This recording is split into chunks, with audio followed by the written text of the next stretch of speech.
ಅವರಿಗೆ ವಯಸ್ಸಿನ ಮರು ಜಾಸ್ತಿ ಆಗಿದೆಯೋ ಅಥವಾ ಅಧಿಕಾರದ ಅಹಂಕಾರದಿಂದ ಈ ಥರ ಹೇಳಿಕೆಗಳನ್ನು ಕೊಡ್ತಾ ಇದ್ದಾರೋ ಗೊತ್ತಿಲ್ಲ. ಈ ದೇಶದ ಪ್ರಧಾನಮಂತ್ರಿಗಳಲ್ಲಿ ಹೈಯೆಸ್ಟ್ ಟರ್ಮ್, ಹೈಯೆಸ್ಟ್ ದಿನಗಳನ್ನು, ಹೈಯೆಸ್ಟ್ ತಿಂಗಳುಗಳ ಪ್ರಧಾನಿಯಾಗಿ ದೇಶದ 140 ಕೋಟಿ ಜನ ಆಯ್ಕೆ ಮಾಡಿರ್ತಕ್ಕಂಥ, ಸತತವಾಗಿ 3 ಬಾರಿ ಪ್ರಧಾನಮಂತ್ರಿಗಳಾಗಿರ್ತಕ್ಕಂಥ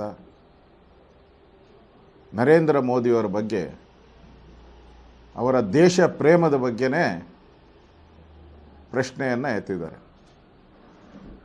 ದೇಶದ್ರೋಹಿ ಅನ್ನೋ ಪದವನ್ನು ಬಳಕೆ ಮಾಡಿದ್ದಾರೆ.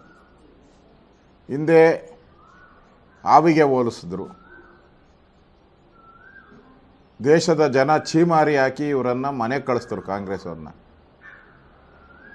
ಮತ್ತು ಚಾಯ್ವಾಲಾ ಅಂತೇಳಿ ಮೋದಿಯನ್ನು ಕಾಂಗ್ರೆಸ್ ಅವರು ಟೀಕೆ ಮಾಡಿದ್ರು. ಬೀದಿಗಳಲ್ಲಿ ಚಾಯ್ವಾಲಾಗಳ ಪ್ರತಿಭಟನೆಗಳಾಯಿತು.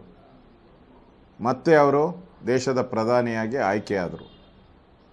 ಇವರು ಟೀಕೆಗಳೇ ಇವತ್ತು BJPಗೆ ಒಂಥರ ವರ ಆಗ್ತಾಯಿದೆ. ಒಂದು ರೀತಿ ಫ್ರಸ್ಟ್ರೇಷನ್. ಇನ್ನು ಅಧಿಕಾರ ನಮ್ಮ ಜೀವನದಲ್ಲಿ ಸಿಗಲ್ಲ ಅನ್ನೋ ಒಂದು ಭ್ರಮೆಯಲ್ಲಿ ಅವರೆಲ್ಲರೂ ಆತಂಕದಲ್ಲಿ, ದುಃಖದಲ್ಲಿ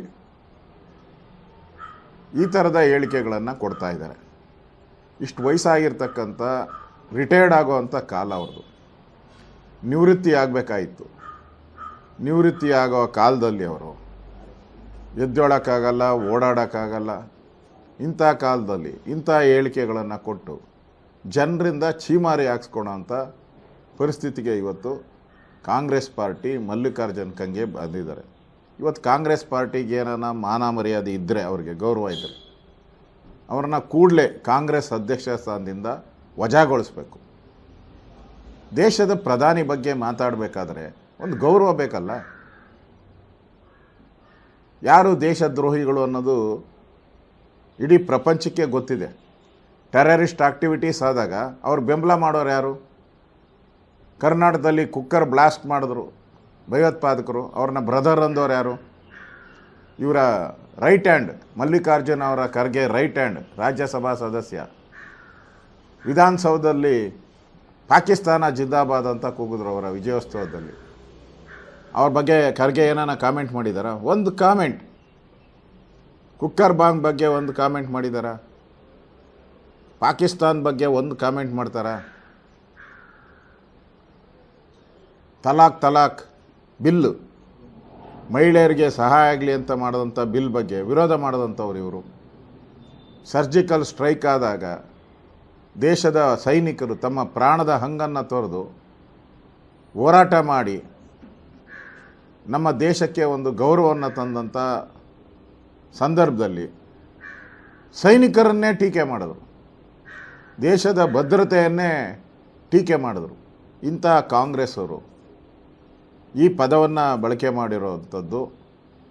ಕಾಂಗ್ರೆಸ್ ಪಾರ್ಟಿ ಇಲ್ಲಿ ನಡೆಯುವಂಥ ಚುನಾವಣೆಗಳೇನಿದೆ ಅದರಲ್ಲಿ ಅವ್ರು ಗ್ಯಾರಂಟಿಯಾಗಿ ಗೂಡು ಸೇರೋದು ಗ್ಯಾರಂಟಿ. ಬಿಲ, ಇಲಿಗಳು ಬಿಲ ಸೇರ್ತತಲ್ಲ, ಹಂಗೆ ಬಿಲ ಸೇರುವಂಥದ್ದು ಗ್ಯಾರಂಟಿ. ಕೂಡಲೇ ದೇಶದ ಜನದ ಮುಂದೆ ಅವರು ಕ್ಷಮಾಪಣೆ ಕೇಳಬೇಕು. ಅವ್ರನ್ನ ಆ ಸ್ಥಾನಕ್ಕೆ, ಕಾಂಗ್ರೆಸ್ ಅಧ್ಯಕ್ಷ ಸ್ಥಾನಕ್ಕೆ ಅರ್ಹರಲ್ಲ ಇವರು. ಆ ರೀತಿ ಹೇಳಿಕೆಯನ್ನು ಕೊಟ್ಟಿರೋದು ನಾವೆಲ್ಲ ಖಂಡಿಸ್ತೀರಿ.